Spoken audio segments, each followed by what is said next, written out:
my name is Heidi and I'm from a company called Speechy. We're a team of TV scriptwriters who have written for things like Have I Got News For You and Dead Ringers. These days, we like to write speeches for couples around the world so that they can add an awesome moment to their wedding day. And today I'd like to tell you how you can write an amazing bride speech.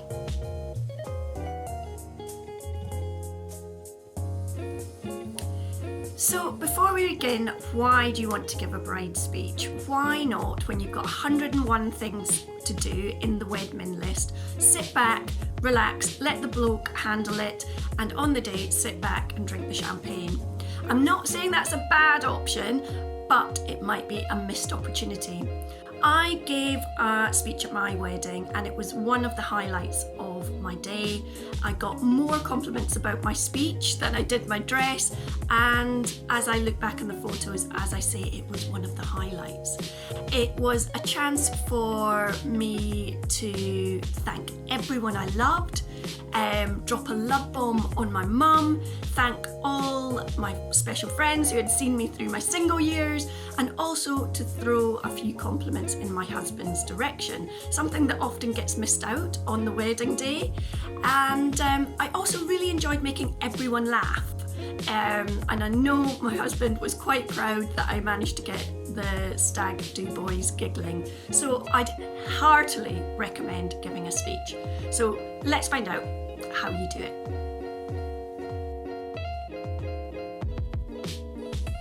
So first things first, don't get left with the speech scraps. Some brides think that it's okay to stand up and just say a few thank yous. Again, that's totally acceptable, but it's a missed opportunity. You want to stake your claim on the good stories too. So simply discuss it with the groom. Work out who's going to thank who. Obviously, it makes sense for you to thank the bridesmaid, not him to thank them on your behalf. Although it does make sense that you both thank the in-laws. So work it out and stake your claim on the good stories.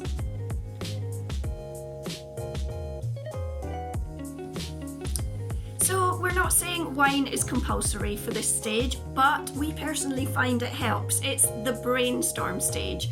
It's where you get a pen and a pad of paper and just write down ideas. Recap your relationship history, go through it chronologically, look at social media, look at photos, think of those big, amazing memories, write it all down. Then the next stage is to ask yourself some questions about why you think your relationship works so well. When we work with clients, we first of all get them to fill in a questionnaire, and it's got the obvious stuff in it, like what you enjoy doing together, why are they so special, when did you know they were the one, but it's also got a few more interesting questions such as what frustrates you about each other, how do your standards of domestic hygiene differ. It's those sort of questions that add real depth to your speech and show that you are willing to share with your guests the reality of your relationship. And it kind of proves that no other nutter would do when you show the reality of your relationship rather than pretending it's completely perfect, which, as we all know, no relationship is.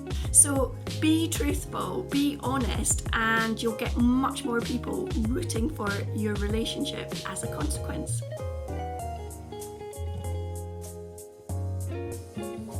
The next step of writing your wedding speech isn't writing it at all. It's plotting it out, working out where the anecdotes go, where the thank yous go, and having an outline of your structure before you begin.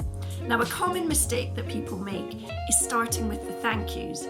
Sure, welcome everyone to the wedding, but don't start individually thanking people, because thank yous are really only interesting if you get a personal name check. So start with something that's a bit more interesting. Start with your story, have the anecdotes, get people hooked into your speech first, and then end your speech with the heartfelt thank yous.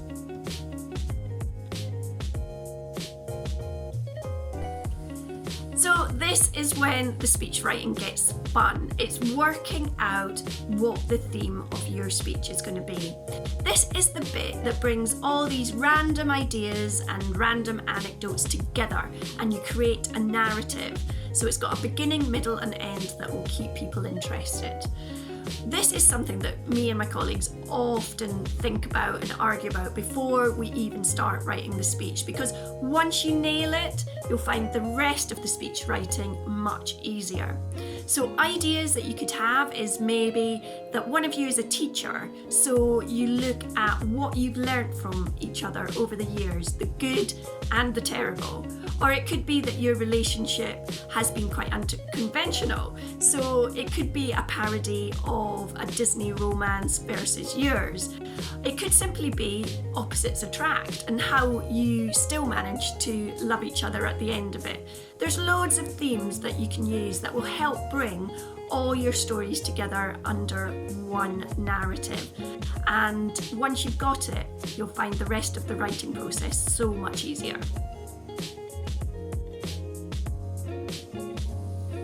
So it's finally time to start writing your speech. And a few words of advice before you do. Try and avoid the cliched soulmates, the one that it's just been overused so that it becomes a bit too meaningless. Try and find new ways to say those big sentiments. And one way to do that is by the notion of prove, don't tell. So rather than saying I love you, think about the things that prove you do. So is it that you're willing to share your last bit of peanut butter with them? Is it that you're willing to share a tent with them on the third night at Glastonbury? Whatever it is, those sort of insights really add depth to your speech and people really appreciate it. So try and look at avoiding those cliches and proving what you say with the evidence.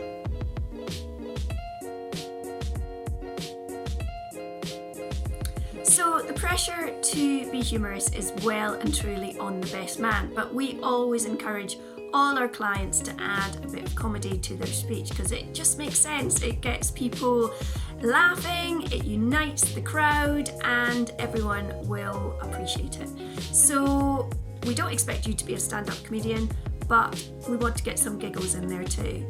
And the easiest way to add some humour to your speech is just by being truthful.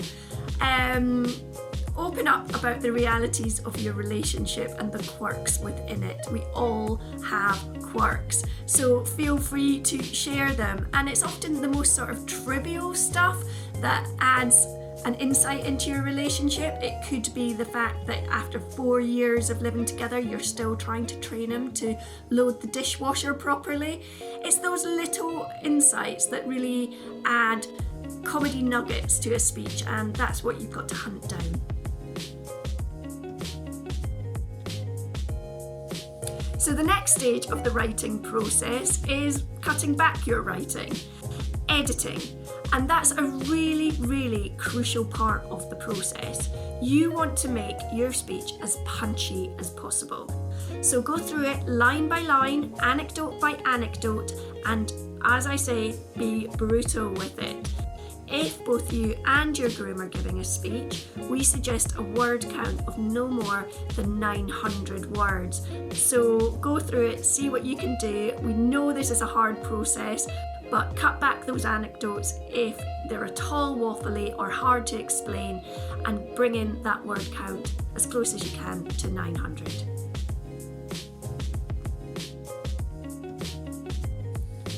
So now you've got your final speech, there's still one more vital stage, and that is nailing the delivery. First of all, just rehearse your speech as often as you can. Repetition does work. It's also helpful to try and rehearse it just before you go to bed. Obviously, you don't want your fiance to be hearing it, but try and do some strategic rehearsal prior to getting into bed, because supposedly that timing does help lodge the words into that noggin.